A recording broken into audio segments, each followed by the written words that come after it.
দেখেন এটা হচ্ছে একটা ইলেকট্রিক গিজার।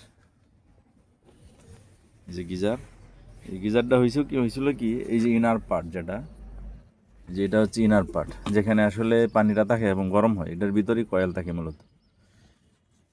এবং এই যে এটা হচ্ছে এই যে সাপ্লাই লাইন, এই যে এটা দিয়ে মূলত পানি ইন করে ঠান্ডা পানি, আর এটা দিয়ে আসলে এই যে গরম পানিটা বের হয়ে ওই যে সাপ্লাই লাইনে চলে যায় নিচে ট্যাপের মধ্যে।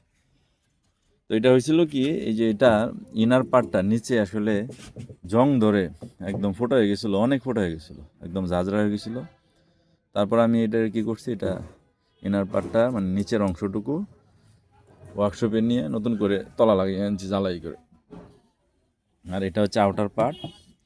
আর এই মাঝখানে আসলে ইনসুলেটর থাকে, ইনসুলেটর হিসেবে এখানে ছিল আসলে ওই যে তুলা বলতে ওই যে জুটের যে তুলা হয়, কম দামি জুটের তুলা। ওই তুলা থাকলে হয় কি এর ভিতরে যখন পানিটা গরম হয় তখন এই তুলা থাকার কারণে সাইডে দিয়ে পানিটা অনেক সময় ধরে গরম থাকে, ঠান্ডা হইতে দেয় না।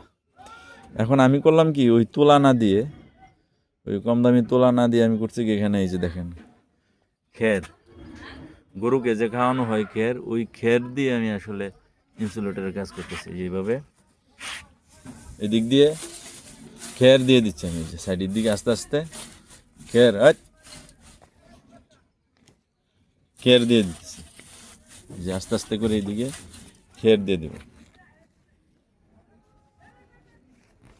এইভাবে খের দিয়ে দেবো নিচ থেকে একদম পুরাটা ভরে খের দিচ্ছি, ফাঁকা ছিল আস্তে আস্তে দিয়ে বসছি জায়গাটা। এইভাবে আমি খের দিয়ে দেবো এইভাবে। যে হাতে আসলে একটা হাতে গ্লাভস পরে নিছি সেফটির জন্য, যাতে এই যে এই অঞ্চলগুলো এই খানিজগুলো আসলে অনেক শার্প ধার, কেটে না যায়। এভাবে আস্তে আস্তে দিয়ে দিলাম, এভাবে দিয়ে আসলে পুরাটার মধ্যে দিব একবারে, এভাবে পুরাটা দিয়ে ভরে ফেলবো, এভাবে থাকবে। এই যে সব খের হয়ে যাওয়ার পরে আমরা এই যে ঢাকনা লাগিয়ে দেবো, এই যে ঢাকনা, এভাবে আমরা